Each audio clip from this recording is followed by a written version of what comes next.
Selamat siang. Jadi kembali dengan saya di sini ya, yang kita akan coba men-sharingkan beberapa pendekatan secara teknikal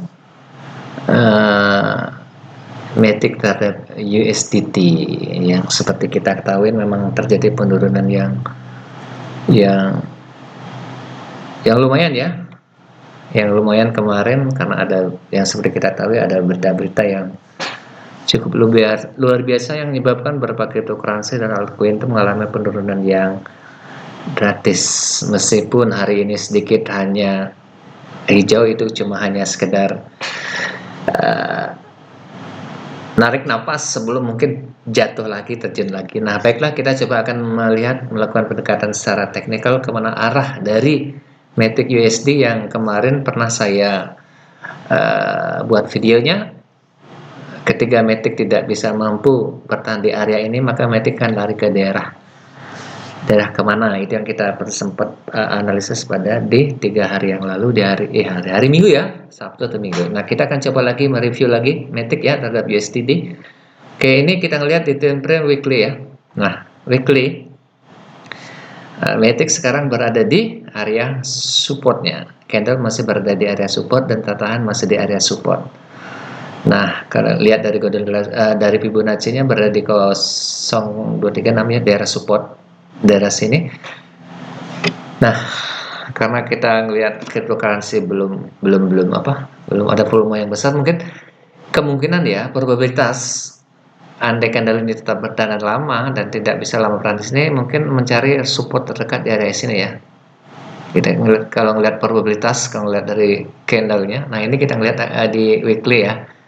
Weekly pemetaan kita ada support, ketika ini tidak mampu bertahan maka mencari support terdekatnya di area ini di 0,81, 0,8132 sampai 0,6. Ini daerah-daerah yang menjadi pijakan lagi dari Matic ya, Matic USDT. Nah, kita ngelihat time frame yang lebih kecil lagi, kita coba ngelihat di daily ya, daily. Nah, di daily saya gedein saja. Oke. Nah, di daily daerah ini terjadi ribuan ya, bukan ribuan, saya ada narik napas sebentar sampai area resistance terdekat. Nah, ketika resistance ini tidak mampu ditembus, artinya dia akan ngetes area ini, testing area di MA55-nya. Dia akan ngetes MA55-nya. Begitu MA55-nya tidak bisa ditembus, dia akan ngetes, biasa harus testing area ini, kemudian koreksi lagi ke area sini, dan sejauh mana koreksinya, kita mungkin koreksi dekatnya ada di area ini. Ini jadi pijakan lagi di Matic USDT. Jadi saya bilang ketika area ini dia Matic USDT ini narik napasnya akan mengetes area mengetes resistance di MA55. Jika MA55 tidak bisa ditembus, jadi tidak bisa break, dia akan kembali lagi mencari pijakan di supportnya di daerah sini. Itu Matic ya. Jadi kita ulang. Jadi kalau kita gambar garis resistennya, Matic dari sini. Dan lagi, saya kira Matic, kita gambar garis resistennya. Saya kira Matic akan mencari daerah support lagi. Nah, ketika resisten ini tidak mampu disembus atau mengetes area atau mengetes retest di MA55, seperti ini kan gambarnya, nanti ini akan dites area ini, paling nggak jauh ngetes area ini ya. Ketika ini lama nggak bisa dites dan akan mencari pijakan baru support terdekatnya area sini nih. Ini support terdekatnya area sini. Nah, kalau kita misalnya day trading artinya day trading, kita trading harian, kita akan menunggu area ini ya, dan target terdekatnya paling di daerah resisten lagi.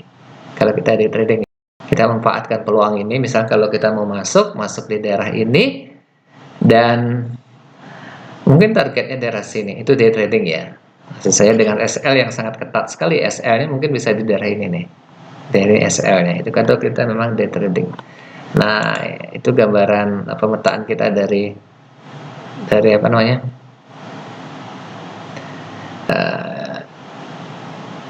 Metric terhadap USDT itu gambar. Nah, kalau kita lihat di time frame lebih kecil lagi, kita zoom tuh ada di 4 jam ya. Nah, kelihatan sekali di 4 jam terjadi volatility. Nah, ini rebound sebentar di area garis ini yang kita buat rejection mental, mungkin daerah ini terlalu jauh daerah ini, dan mental lagi menuju area ini paling lagi nih. Nah, kita gedein deh time frame ini, time frame 4 jam. Nah, seperti inilah plan kita di time frame 4 jam. Ini area-areanya, mental dari sini, kemudian retest area sini lah, MA55, kemudian tertahan nggak bisa tembus dan akan koreksi lagi ke area sini sampai 066. Nah, kalaupun saya bilang day trading memanfaatkan peluang rebound di daerah ini, daerah support dengan RSL yang ketat sekali gitu. Itu gambaran planning kita, Matic terhadap USD, dan kita nge-review lagi. Nah, Matic ini saya kira masih akan melakukan koreksi lagi, akan melakukan penurunan lagi. Nah, syaratnya memang ketika area resistance ini tidak mampu bisa ditembus ya, itu Matic. Matic sekarang memang ada rebound sekitar 5%, dan area ini saya bilang hati-hati, area ini kalau tidak bisnis akan koreksi lebih dalam lagi ke area sini. Dan peluang untuk day trading melakukan buy on support daerah sini, yang targetnya mungkin daerah sini. Oke, gitu Matic untuk penjelasan untuk sharing kita di siang ini. Semoga bermanfaat, dan kita tunggu market di sesi Amir buka. Selamat siang, happy cuan dan sehat selalu. Thank you.